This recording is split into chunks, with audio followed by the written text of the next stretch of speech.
Misteri pendekar rawa rontek yang terperangkap keabadian. Di tanah Jawa yang penuh misteri, hidup seorang pendekar sakti bernama Wisanggeni. Ia bukan hanya seorang prajurit biasa, bakatnya dalam bertarung, keberanian, dan kegigihannya membuatnya diakui sebagai pendekar terhebat di seluruh kerajaan. Namun, seperti halnya ambisi yang terlalu tinggi, Wisanggeni ingin mencapai satu hal yang dianggap mustahil, keabadian. Keinginan inilah yang menjadi awal mula kisah kelam Wisanggeni. Wisanggeni semakin sering mengasingkan diri untuk melakukan tapa brata, berpuasa, dan menjalani ritual mistis demi menemukan cara untuk hidup abadi. Hingga pada suatu malam di tengah hutan angker, saat bulan purnama bersinar terang, Wisanggeni akhirnya bertemu dengan sosok mistis bernama Nyi Kalawungu. Makhluk gaib ini tampak seperti wanita cantik dengan tatapan misterius, namun ada aura kelam yang mengelilinginya. Nyi Kalawungu menatap dalam-dalam ke mata Wisanggeni dan berkata, "Keabadian adalah milikmu. Tapi kau harus siap dengan kutukannya. Tubuhmu takkan bisa mati atau musnah, namun kau akan hidup dengan darah manusia. Jika kau gagal memenuhi syarat ini, kutukan pedih akan menyiksamu hingga abadi." Tanpa ragu, Wisanggeni menyetujui syarat itu. Keputusannya mengikatnya dengan rawa rontek, ilmu hitam yang membuat tubuhnya kebal dari segala serangan. Bahkan jika terpotong, bagian-bagian tubuhnya akan merangkak menyatu kembali, tak peduli betapa dalam lukanya. Wisanggeni merasa makin tak terkalahkan dan siap menaklukkan dunia. Namun, dengan kekuatan baru ini, datang pula kutukan yang mulai terasa sebagai beban berat. Wisanggeni mulai merasakan kelaparan aneh yang tak bisa dipuaskan dengan makanan biasa. Setiap purnama, ia merasa sakit luar biasa, seolah-olah tubuhnya sendiri meronta-ronta dari dalam. Rasa sakit ini hanya bisa dihentikan dengan minum darah segar, dan dengan terpaksa, Wisanggeni mulai mencari korban. Pada awalnya, ia mengambil darah dari prajurit musuh di medan perang.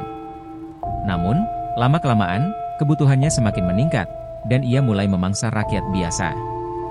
Setiap kali ia memburu korban, ia menghabiskan darah dengan kerakusan yang mengerikan, sering meninggalkan tubuh-tubuh tak bernyawa dengan luka menganga di tenggorokan.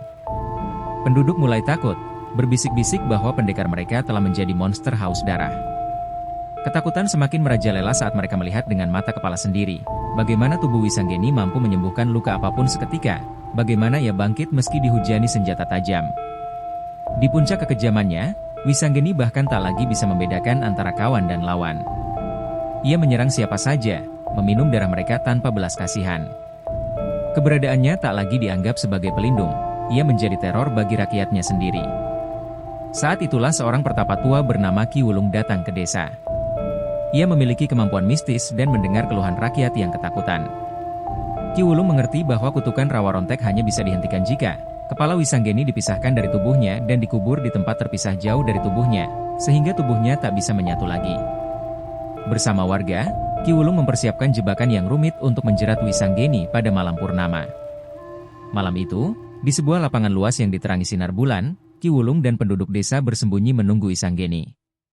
Mereka melemparkan umpan berupa sesosok patung kayu yang menyerupai seorang prajurit, penuh dengan darah sapi segar yang disiramkan di sekelilingnya. Bau darah membuat Wisanggeni terperangkap dalam kegilaan. Ia menyerang patung itu tanpa menyadari bahwa di sekelilingnya, warga desa sudah siap dengan tombak, pedang, dan jaring untuk menangkapnya. Setelah perjuangan panjang dan melelahkan, mereka berhasil menjebak Wisanggeni dalam jaring yang dipenuhi mantra pemisah jiwa, sehingga ia tak bisa melawan. Dalam sekali tebasan, kepala Wisanggeni terpenggal dari tubuhnya, dan jeritan marahnya bergema di seluruh desa. Meski kepalanya terlepas, tubuhnya masih meronta-ronta, berusaha menyatu kembali. Ki Wulung memerintahkan warga untuk segera mengubur kepala dan tubuh Wisanggeni di tempat terpisah. Kepala Wisanggeni dikubur di puncak bukit jauh dari desa, sementara tubuhnya dikubur di hutan sebelah selatan. Dengan demikian, tubuhnya tak akan pernah bisa menyatu kembali, memutuskan rawa rontek untuk selamanya. Tapi cerita tak berhenti di situ. Hingga kini, penduduk sekitar masih sering melaporkan penampakan sosok pendekar tanpa kepala yang berkeliaran di sekitar hutan dan bukit. Arwah Wisanggeni dikatakan masih mencari kepalanya, bergentayangan dalam kegilaan abadi, dihantui rasa lapar yang tak pernah bisa terpuaskan. Bagi mereka yang tak sengaja berpapasan dengannya, terdengar bisikan lirih, seolah memohon. "Di mana kepalaku? Berikan aku keabadian yang utuh." Kisah Wisanggeni dan rawa rontek ini menyimpan pesan moral yang dalam. Masyarakat percaya bahwa kekuatan besar selalu disertai dengan tanggung jawab yang besar pula, dan keinginan melampaui takdir selalu berujung pada kehancuran. Wisanggeni yang ingin hidup abadi, kini terjebak dalam penderitaan abadi yang jauh dari apa yang ia bayangkan.